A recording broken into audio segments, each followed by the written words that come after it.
जो जो कुछ ममता बोल रही थी वो हर भाषा उल्टा पड़ता है। ममता बोल रही थी एसआईआर नहीं होने देंगे, हो गया। ममता बोल रही थी कि सीएए नहीं होने देंगे, हो गया, हो रहा है।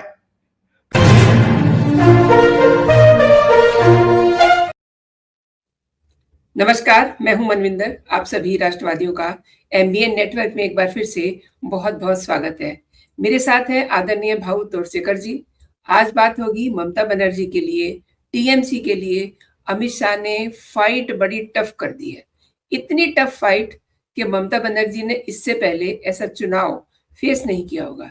अब देखिए, ममता को सुप्रीम कोर्ट से लगातार फटकार मिली है। भले ही कितने बड़े वकील खड़े कर दिए हों, बुधवार को भी यही हुआ, फिर फटकार मिली है।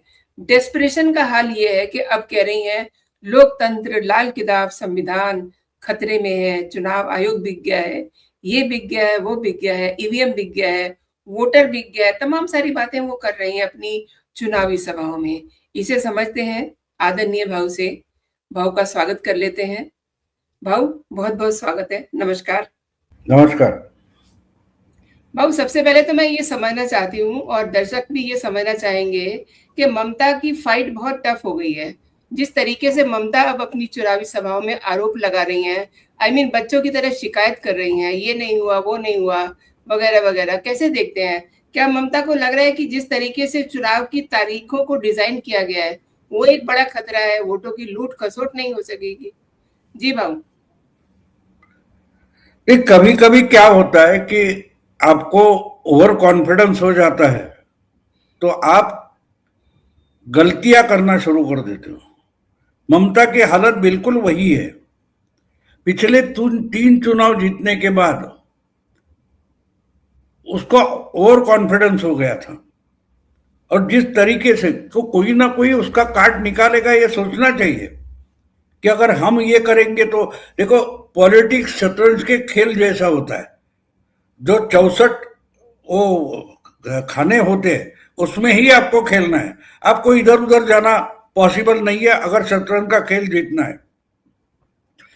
तो अगर आप एक मूव करना चाहते हो, एक मोहरा हो या प्यादा हो, वजीर हो, घोड़ा हो, जो भी कोई है, उसको आप अगर घुमाना चाहते हो, अलग जगह रखना चाहते हो, तो उसमें सामने वाले का जो राजा है उसको कॉर्नर करना होता है।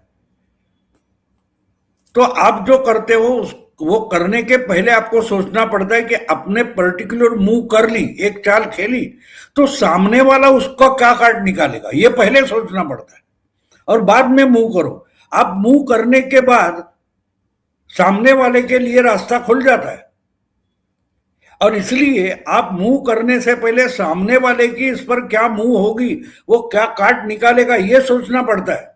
अगर आप नहीं सोचो तो आप ओवर कॉन्फिडेंट हो, इसका सबूत मिलता है। और ममता की हालत बिल्कुल वो है।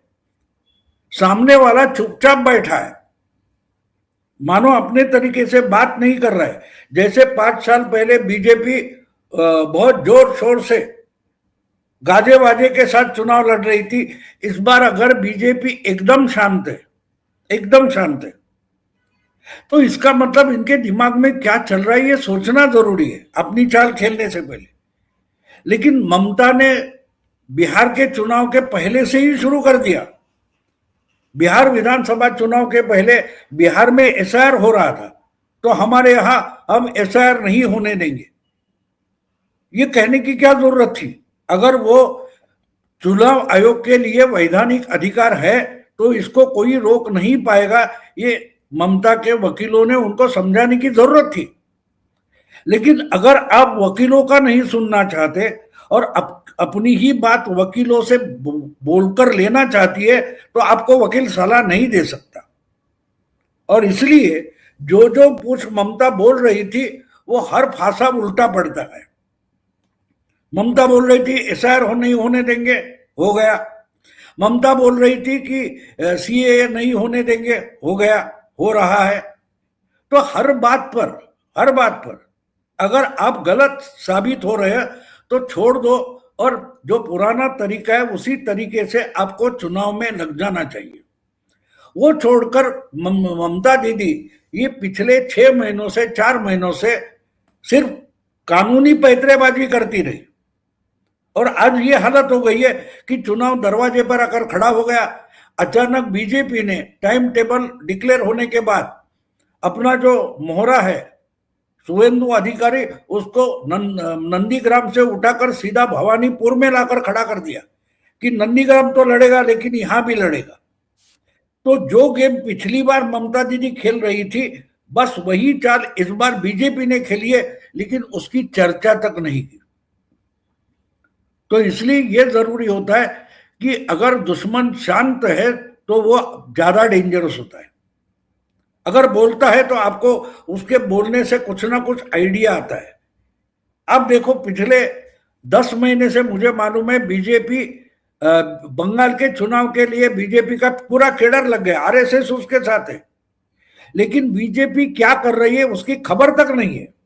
हाँ, मोदी जी की एक रैली हो गई, बिहार का चुनाव खत्म हो गया, इमीडिएटली मोदी जी बंगाल पहुंच गए, मोदी की इतनी बड़ी रैली हो गई, फिर कुछ 2-4 हफ्ते गए, फिर अमित शाह वहां पहुंच गए, ये सब आ रहा है। लेकिन ग्राउंड लेवल पर पिछले बार बीजेपी हार गई थी, इसका कारण बीजेपी ने माहौल खड़ा किया था, लेकिन जमीन पर कुछ नहीं था, यानी उतना नहीं था कि उस माहौल का फायदा उठाए।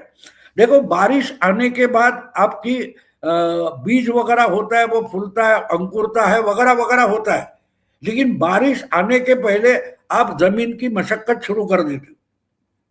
बाद में माहौल होता है, कभी 15 दिन में, कभी 1 महीने में, लेकिन आप जमीन का काम शुरू कर देते हो।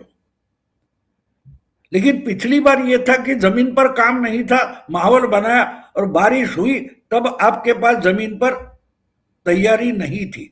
इस बार बीजेपी ने यह बहुत 2 साल 3-4 साल पहले से पूरा अभ्यास करके 1 साल पहले मानो जमीन पर तैयारियां शुरू कर दी थी। और शायद तुम्हारे भी प्रोग्राम में हो, मैं बार बार पिछले कम से कम 1.5-2 महीने से बोल रहा हूं कि बीजेपी 150+, ये मैंने बोला है। मिशन 144 मैंने बोला था जी। कोई नहीं बोल रहा था कि ममता के सामने ये क्या टिक पाएंगे वगैरह बोल रहे थे। अब ओपिनियन पोल हो, अलग अलग विश्लेषण हो, एनालिसिस हो, सब के सब कोई भी बीजेपी को 100 के नीचे नहीं दिखा रहा है। तो मैंने फरवरी के पहले हफ्ते में मुझे कुछ लोग मिले थे आरएसएस के, उन्होंने जो बताया था मैं उनको कोट कर रहा था कि फरवरी के पहले हफ्ते में बंगाल के चुनाव के लिए बीजेपी ने इतनी तैयारियां कर ली है कि वो 50-50 तक आ गए, और हमें आगे चलकर 65-35 करना है 2 महीने में। ये उनका बयान था, वो मैं हर बार रिफर करता रहा। अब आहिस्ता आहिस्ता मैंने 1.5 महीने पहले जो बोला था उस पर बाकी एनालिस्ट आ रहे, बाकी एनालिस्ट उस पर आ रहे कि भाई 149, 159 ममता, तो 139, 129 बीजेपी, ऐसा दिखाने लगे। तो 50% के आसपास, यानी 40-45 तक बीजेपी को आप ला रहे और 55% आप दिखा रहे, तो 50-50 दिखाई देने लगा। अभी 1 महीना बाकी है, हम 1 तारीख को बोल रहे, अभी 28 दिन बचे हैं दूसरे चरण के वोट के लिए और 3 हफ्ते बचे हैं पहले वोटिंग के लिए। तो अभी से अगर 45-55 ओपिनियन पोल दिखाने लगे तो सोचो अगले 1 महीने में क्या चमत्कार होगा। और वो चमत्कार अगर आपको समझना है तो चुनाव आयोग पर आरोप करने से कुछ फायदा नहीं। चुनाव आयोग ने जो कुछ किया ममता के हमले के खिलाफ, उसके बाद जो टाइम टेबल डिक्लेयर किया, मैं भी गलत साबित हुआ उस टाइम टेबल से, क्योंकि मैं मानता था अगर पिछले 3-4 चुनाव 6-7 चरणों में हुए तो इस बार भी 8 या 7 चरणों में हो गए। मैं गलत साबित हुआ। मेरा जो पूरा असेसमेंट था वो 6-7 चरणों का वोटिंग होगा इस पर था, लेकिन चुनाव आयोग ने तो चमत्कार कर दिया। हिंसा, वायलेंस हुए, सबके बावजूद सिर्फ 2 चरण में वोटिंग होने वाला है। लेकिन वो 2 चरण का वोटिंग बंगाल में करने के लिए 5 विधानसभा का चुनाव टाइम टेबल है, वो अगर हम समझ ले तो आपको पता चलेगा रणनीति क्या है। अगर चुनाव आयोग ने बीजेपी को मदद की है तो सिर्फ टाइम टेबल में मदद की है, ऐसा मेरा मानना है। सही कहा आपने, क्योंकि ममता को ये लग रहा है कि जिस तरीके से चुनाव की तारीखों को डिजाइन किया है वो उसके लिए एक बड़ा खतरा है, क्योंकि इस डिजाइन में भाऊ वोटों की लूट खसोट नहीं हो पाएगी ना, इसीलिए तो ममता दीदी डेस्परेट है। जी भाऊ। नहीं, वो बंदोबस्त तो एसआईआर ने कर दिया है।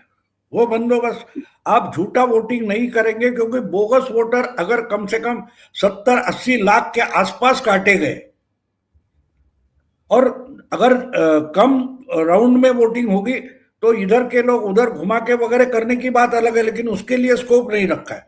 दूसरी बात, वोटर को रोकने का जो गेम हमेशा वो चाल ममता खेलती थी, उसको स्कोप नहीं है, क्योंकि आप जिस बस्ती में या कॉलोनी में वोटर को बाहर नहीं निकलने देती थी, उस कॉलोनी के अंदर भी वोटिंग सेंटर बनने जा रहे हैं। लेकिन टाइम टेबल देखो, 9 अप्रैल को इस चुनाव की शुरुआत होने वाली है। असम में एक दिन में पूरा वोटिंग होने वाला है, एक दिन में 9 तारीख को। केरल में 9 तारीख को वोटिंग खत्म होगा। पुदुचेरी में 9 तारीख को वोटिंग खत्म होगा। इसका मतलब 5 में से सिर्फ 2 राज्य बचते हैं, एक है तमिलनाडु और दूसरा है बंगाल। तो 9 के बाद 23 तक कोई वोटिंग नहीं है। 15 दिन बीच में, 14 दिन है, 2 हफ्ते है।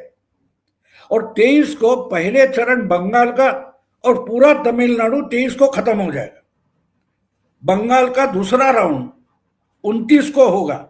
इसका मतलब समझ जाओ कि केरल, आसाम का जो एक्स्ट्रा पुलिस फोर्स है वो बंगाल पहुंच जाएगा। उसके लिए बहुत टाइम दिया है, 14 दिन का टाइम है। लेकिन सिर्फ सेंट्रल फोर्सेस मूव हो गया ऐसी बात नहीं है। जो लोग पिछले कुछ महीनों से केरल में और असम में बीजेपी और आरएसएस के लगे हुए हैं, वो फोर्स भी 9 तारीख के बाद 11 या 12 तारीख तो बंगाल में दाखिल हो जाएगा। तो सिर्फ चुनाव आयोग की ताकत और फोर्सेस बढ़ने वाले नहीं है, बीजेपी और आरएसएस के बाकी राज्यों से केरल या असम गए हुए जो कार्यकर्ता है वो फोर्स भी बंगाल में बीजेपी के चुनाव के लिए मदद करने के लिए पहुंच जाएगा। तो ये किसी के समझ में नहीं आया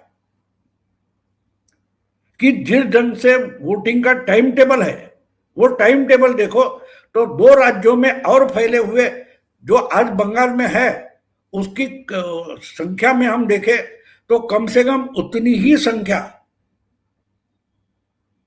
9 तारीख 10 तारीख के बाद बंगाल में एक्स्ट्रा वर्कर्स आरएसएस के और बीजेपी के पहुंच जाएंगे। ममता के लिए संख्या बढ़ने वाली कार्यकर्ताओं की कोई पॉसिबिलिटी नहीं है। तो इस बार आरएसएस, बीजेपी ने और आरएसएस ने जो चुनाव के लिए रणनीति बनाई है वो पूरे बंगाल की नहीं है, वो लोकलाइज की है। आपने अगर अभी तक जो कुछ बंगाल में हो रहा है, हम ममता ममता ममता देख रहे हैं, लेकिन ममता के खिलाफ हम जो खबरें पढ़ रहे, देख रहे, सुन रहे, वो खबरें शुवेंदु अधिकारी के बारे में, दिलीप घोष के बारे में, सुकांता मुजुमदार के बारे में, अमित शाह के बारे में कितनी खबर है,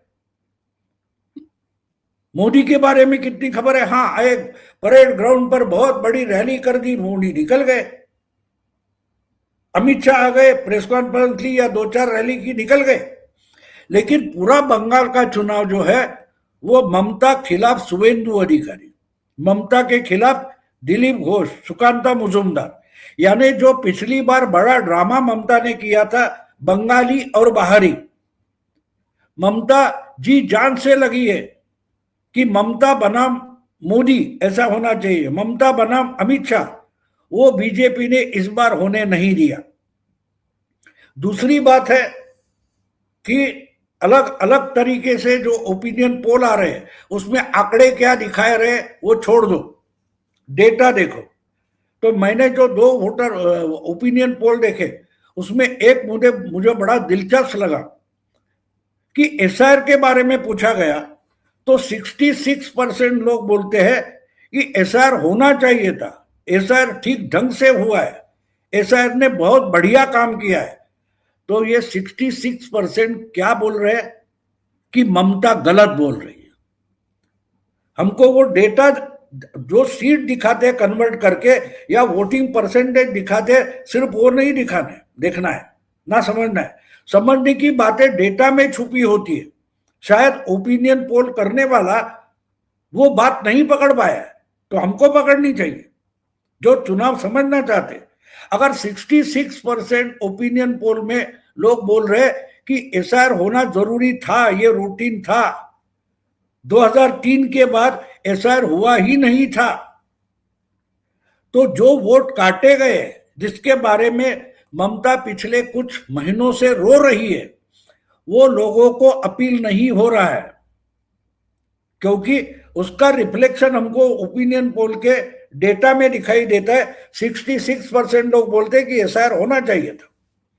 तो इतने लोग एक तरीके से बोल रहे हैं कि ममता सरासर झूठ बोल रही है, झूठा नैरेटिव चला रही है, और उनका वोट कहां जाएगा ये बताने की जरूरत नहीं है। अब ये एक डेटा हो गया।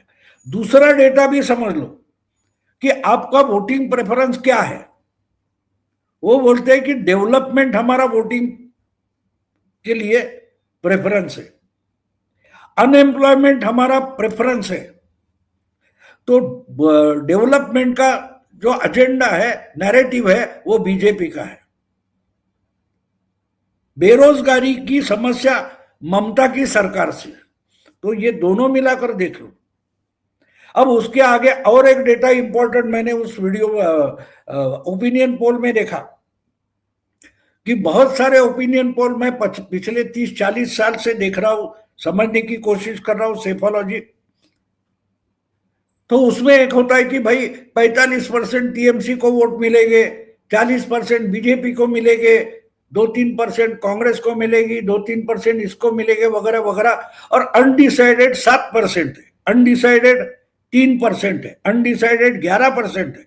मैं अचंभित हो गया कि जो वोट वाइफ का जो ये है और यशवंत देशमुख का जो सी वोटर का है, उस दोनों में एक बात मुझे अजीब लगी कि 33% बीजेपी के साथ जा रहे हैं, 35% लोग बोल रहे हैं कि हम टीएमसी को वोट देंगे, और बचे हैं 37%, 32%, 30% से ज्यादा लोग अनडिसाइडेड है। इसका मतलब क्या है? इसका मतलब यह है कि वो डरे हुए हैं। 30%, 32 वगैरह जो कुछ है, उसमें से कम 18-20% लोग ऐसे कि जो पोल लेने के लिए, ओपिनियन पोल लेने के लिए, सर्वे करने के लिए आ रहे हैं, वो शायद किसी भी पार्टी के हो गए तो हमारा नाम गलत जगह जाएगा तो हम मारे पीटे जाएंगे, इसलिए वो अपना चॉइस नहीं बता रहे। और डरने की बात बीजेपी के लिए तो है नहीं। जिन्होंने बीजेपी को पिछले चुनाव में वोट दिया है, उनको मारा पीटा गया। हम ममता को वोट देंगे वो कहने को कोई डरता नहीं। हम ममता को वोट नहीं देंगे, ममता के खिलाफ वोट देंगे, वो बोलने का डर है, तो वो अपने आप अनडिसाइडेड हो जाता है। तो अगर 30% भी बीजेपी को वोट ओपनली दिखा रहा है और 35% वगैरह, 32% वगैरह अनडिसाइडेड है, तो उसमें से कम 60-70% बीजेपी का वोटर है। वो आज अनडिसाइडेड बोल रहा है क्योंकि आखिरी दिन जो करना है करूंगा। और आपको मालूम होगा कि 2019 के लोकसभा चुनाव में बीजेपी की स्लोगन थी, चुपचाप कमल छाप, बोलो मत, वोटिंग सेंटर में जाओ और कमल का चिन्ह पर है उस बटन को दबाओ। तो आज वही हो रहा है। मैं मानता हूं कि जो चुनाव के ओपिनियन पोल आ रहे हैं वो साफ साफ बता रहे कि ममता हार रही है। और जब इंसान डरा हुआ होता है, अकेला रात को अंधेरे में, जहां स्ट्रीट लाइट भी नहीं है, ऐसे जगह जाने वाला इंसान जोर शोर से गाना गाता है। क्यों गाना गाता है? कि उसको मालूम है वो अकेला है, कहां से कुछ होगा, कोई आ जाए तो क्या करूं। तो वो अपने आप को विश्वास देना चाहता है कि मैं अकेला नहीं हूं, इसलिए वो जोर शोर से गाना गाता है और अपने को ही कॉन्फिडेंस देना चाहता है कि मैं अकेला नहीं हूं। तो ममता दीदी जो गाली गलौज कर रही है, आरोप की छड़ी लगा रही है, तो उसका मतलब वो डरी हुई है, बौखलाई है, और उसको गारंटी है कि वो हार रही है, वो हार रही है। आपने भाऊ बहुत बड़ी बात की है। और देखिए, बंगाल में चल रहे मतदाता सूची के स्पेशल इंटेंसिव रिवीजन, जिसे हम एसआईआर कहते हैं, उसको लेकर के जो याचिकाएं दाखिल की गई थी, उसकी सुनवाई करते हुए सुप्रीम कोर्ट ने टीएमसी की आपत्तियों पे फटकार लगाई। अब देखिए, फटकार खाने के लिए ममता दीदी तो वहां है नहीं, इनके वकील है, तो आई मीन एक तरह से फटकार तो इन्हीं को लग रही है ना, टीएमसी को और ममता दीदी को। तो मतलब इनकी दौड़ यहीं तक थी, लेकिन अब आगे क्या? नहीं, वही तो गलती थी। देखो, एक बात होती है, आपकी मैच अगर तय है कि आप भारत और पाकिस्तान की मैच होने वाली है, ऐसे में अगर पाकिस्तान बोलेगा मैं भारत के तरफ बाद में देखूंगा, पहले मैं श्रीलंका से मैच खेलूंगा, तो टाइम टेबल में लगा है कि आपकी इंडिया से मैच है। आप अगर अपनी पूरी ताकत श्रीलंका की टीम के खिलाफ लगाओगे और श्रीलंका को हराओगे या ना हराओगे, जो भी है, लेकिन उसका जो नतीजा निकलेगा उससे इंडिया और पाकिस्तान मैच का कोई नतीजा नहीं होगा। तो ममता को चुनाव लड़ना है बीजेपी के खिलाफ, जीतना है बीजेपी के खिलाफ, हराना है बीजेपी को, और ये चुनाव आयोग से लड़ पड़ी है। अपनी पूरी ताकत ममता ने चुनाव आयोग के खिलाफ झोंक दी है। हर दिन कुछ ना कुछ याचिका लेकर, अर्जी लेकर आप कोर्ट पहुंच जाओगे, आप रोज रास्ते पर उतरोगे। अरे विधानसभा का चुनाव है, सेंट्रल गवर्नमेंट के खिलाफ नहीं है। मुझे अभी भी याद है 15 साल पहले जब चुनाव जीतने के बाद ममता दीदी ने शपथ ली थी, और वो चलते चलते राजभवन से चलते चलते इतनी बड़ी भीड़ के साथ उस मंत्रालय, जो राइटर्स बिल्डिंग कहा जाता है, वहां चलकर आई थी। आज भी रास्ते पर उतरती है, उसी ढंग से उतरती है। एक जमाना था कि ममता दीदी रास्ते पर उतरी तो हजारों हजारों लोगों की भीड़ उसके इर्द गिर्द दिखाई दे रही थी। आज वो नहीं दिखाई दे रही है।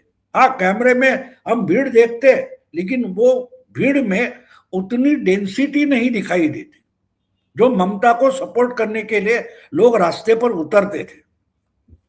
ये एक बात है। दूसरी बात है कि मुझे याद है कि प्रशांत किशोर, जो उनका एडवाइजर था एक समय में, उसने कहा था कि बीजेपी और ममता में एक बड़ा फर्क है। ममता दीदी की शुरुआत ही 30% से होती है और बीजेपी की शुरुआत 0 से होती है। मतलब 30% अगर मुस्लिम वोट है तो वो ममता के लिए हक के वोट है, उसमें से एक भी वोट बीजेपी के पास जाएगा नहीं। तो हमारी शुरुआत 30% से होती है, वो कहा जाता था। इस बार वो बात नहीं है। पिछले चुनाव में ओवैसी को बड़ा कुछ सक्सेस ही नहीं मिला था, लेकिन इस बार की अलग बात है। इस बार ओवैसी 5 साल के बाद बड़ी ताकत बनकर उभरा है।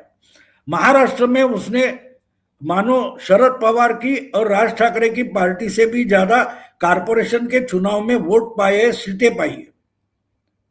और कई कई अलग अलग राज्यों में ओवैसी ने अपनी ताकत दिखाई है। वो ऑल इंडिया मुस्लिमों का नेता बनना चाहता और उसकी आइडिया क्लियर है। उसकी आइडिया क्लियर है कि मुस्लिमों का नेता मुस्लिम पार्टी का होना चाहिए और पार्टी भी मुस्लिम होनी चाहिए। अब इसमें ममता ने एक गलती कर दी। पिछली बार ममता ने अधीर रंजन चौधरी के खिलाफ एक गुजरात का मुसलमान लाकर खड़ा कर दिया, जो क्रिकेटर है यूसुफ पठान। तो यूसुफ पठान ने कुछ मालदा वगैरह जो चुनाव क्षेत्र है वहां अधीर रंजन चौधरी को हरा दिया। अधीर रंजन चौधरी वहां मुस्लिम वोटों से ही जीतते थे और इसीलिए हमेशा बीजेपी के खिलाफ, हिंदुत्व के खिलाफ बोलते थे। लेकिन जब मुस्लिमों को मुस्लिम अल्टरनेटिव मिलता है तो बाकी को लोगों को वो उठाकर कूड़ेदान में फेंक देता है। इसका सबसे बड़ा सबूत 2 साल पहले खुद ममता ने सामने लाया है। और उसी आधार पर हमको जो हुमायूं कबीर है या अपना ओवैसी, असाउद्दीन ओवैसी, इनकी गिनती क्या होगी ये यूसुफ पठान के आधार पर तय करना पड़ेगा। अब वही यूसुफ पठान बोल रहा है कि मालदा में विधानसभा के लिए अगर ये अधीर रंजन चौधरी लड़ रहे तो उनको विधानसभा भी पहुंचने नहीं दूंगा। ये बोलने वाला कौन है? यूसुफ पठान, जो बंगाली नहीं है, वो गुजराती है। अगर आज ममता एक बंगाली को हराने के लिए गुजरात के मुसलमान को आगे कर रही है प्रचार के लिए, तो किस मुंह से ममता दीदी अमित शाह या नरेंद्र मोदी के खिलाफ गुजराती बाहर की बात कर सकती है? तो गलतियां कैसे की गई है देखो, बीजेपी उस गलतियों का फायदा उठा रही है। और पिछले कुछ 8-10 महीने से जो काम बीजेपी 11 महीने से कर रही है, ये आज नहीं कर रही है, उसकी तैयारी बहुत पहले से शुरू हो गई थी। और अजीब ये बात है, यानी पॉलिटिकल बोला जाता है कि बीजेपी एक चुनाव जीतने वाला इलेक्शन मशीन बन गया, लेकिन उस मशीन के पुर्जे तो समझ लो, ये मशीन कैसे चलती है। पिछले 2 साल में बीजेपी ने और आरएसएस ने मिलकर बंगाल के लिए विधानसभा के लिए जो रणनीति बनाई है वो बूथ लेवल की है। चुनाव क्षेत्र की बात छोड़ दो, बूथ लेवल की है। और आपको मालूम है कि ईवीएम के कारण हर बूथ वाइज आपको वोटिंग परसेंटेज मिलता है, किस पार्टी को इस बूथ में कितने वोट मिले, फिर उस बूथ में जो वोटर है उसमें कितने भूमिहीन है, कितने जमीन वाले हैं, कितने नौकर चाकरी करने वाले हैं, कितने बच्चे हैं, कितने बेकार है, कितने इंजीनियर है, कितने बाबू लोग हैं, ये सब ब्रेकडाउन मिलता है। तो 2 साल से अगर बीजेपी ने उसका बारीकी से स्टडी किया है और अपने तरफ कौन आ सकता है इनको अलग किया है, तो वो तो 7-8 करोड़ वोटर नहीं होते, वो वोटर 2-3-4 करोड़ हो सकते। समझो 3 करोड़ है, तो 3 करोड़ लोगों से पिछले 8 महीने में 5-6 बार बात होगी एक एक वोटर से। एक वोटर को टारगेट करेंगे जो पॉसिबली हमारे साथ आ सकता है। इसके लिए अगर 8-10 महीने से काम चल रहा है तो उसका कुछ तो फल मिलेगा, इतनी मजाक नहीं है। और ये बातें तो मीडिया में आती नहीं, ये बातें मीडिया में नहीं आती। आरएसएस कभी प्रेस कॉन्फ्रेंस लेके किस चुनाव में हमने क्या काम किया वो बताती नहीं है। और जो घूमते हैं उनको पता चलता है, जो समझना चाहेंगे उनको पता चलता है। और जो मैंने पहले शुरू में बोल दिया कि 9 को जो असम और केरला का वोटिंग खत्म होगा उसके बाद ये पूरी भीड़ आ जाएगी, उसको मैं अंग्रेजी भाषा में कारपेट बॉम्बिंग बोलते हैं। यानी हवाई जहाज निकल जाता है और मानो बम की बरसात होती है, उसको कारपेट बॉम्बिंग बोलते हैं। जी। तो ये मिलकर जाएंगे तो मानो 100 वोटर के लिए बीजेपी का एक एक कार्यकर्ता अगले 14 दिन के लिए लगा रहेगा। वो एक दिन में 10-12 लोगों से बात करेगा, दूसरे दिन 10-12 लोगों से बात करेगा। तो वही एक कार्यकर्ता है, वो अगर 8 दिन में 100 लोगों को कवर करता है तो अगले हफ्ते में फिर उस 10 लोगों से दूसरा कोई आरएसएस का उनको मिलेगा, तीसरे हफ्ते में और एक मिलेगा। तो मतलब क्या होता है? कारपेट बॉम्बिंग होता है। एक तरीके से कार्यकर्ताओं की कारपेट बॉम्बिंग होगी और दूसरे जो अलग अलग राज्यों के मुख्यमंत्री है, एमपी है, लोकसभा सदस्य है, राज्यसभा सदस्य है, अलग अलग देश भर के विधानसभा के सदस्य है, वो पहुंच जाएंगे और वो नेता बनकर नहीं जाएंगे, कार्यकर्ता बनकर जाएंगे। तो इस ढंग से अगर कार्यकर्ता बनकर बड़े बड़े नेता काम करते हैं तो उसको मैं कारपेट बॉम्बिंग बोलता हूं। तो वो 10 तारीख के बाद बंगाल में कारपेट बॉम्बिंग होगा तो ममता ट्रिपल डिजिट क्रॉस नहीं करेंगी। मेरा अनुमान जो है कि ममता 100 के पार जाने वाली नहीं है तृणमूल कांग्रेस इस चुनाव में। ये मेरा भविष्य है बोलो, अंदाज है बोलो, जो कुछ है बोलो। आपने भाऊ बहुत बड़ी बात की है। और देखिए, ये अक्सर विपक्ष हमारा कहता है कि ईवीएम हैक हो रहा है। तो मैं भाऊ कुछ तस्वीरें दिखाना चाह रही हूँ कि प्रधानमंत्री नरेंद्र मोदी कैसे ईवीएम हैक करते हैं। वो चाय बागानों में है देखिए, और लोगों के बीच में कामगार जो महिलाएं हैं उनके साथ हैं, उनके साथ बातचीत कर रहे हैं। ये तरीका होता है ईवीएम हैक करने का। क्यों नहीं लोग इनको वोट देंगे? जिस तरीके से प्रधानमंत्री नरेंद्र मोदी बिल्कुल लोगों के साथ कनेक्ट हो रहे हैं।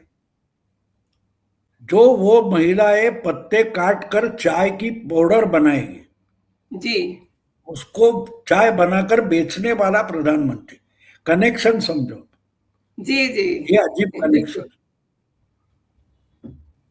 कहाँ चाय बनती है देखने के लिए एक चाय वाला पहुंच गया जो ओरिजिनली चाय वाला है, लेकिन आज देश का प्रधानमंत्री ऊंचे ओहदे पर बैठा है। तो महिलाएं कितनी खुश होगी। ये तरीका होता है। देखो, चुनाव जीतना वोटर के साथ जाना होता है, वोटर को खुश करना होता है, वोटर के साथ अपनी सहानुभूति और उसकी सहानुभूति अपने साथ लाना, उसका मतलब चुनाव जीतना होता है। हमेशा झगड़ा करते रहो तो भीड़ इकट्ठा होगी, लेकिन लोग आपके साथ नहीं जुड़ेंगे, और वही ममता हार चुकी है। बहुत सही कहा आपने भाऊ। और मेरे लिए समय निकालने के लिए, मेरे दर्शकों के लिए समय निकालने के लिए भाऊ बहुत बहुत धन्यवाद। जय हिंद, जय भारत।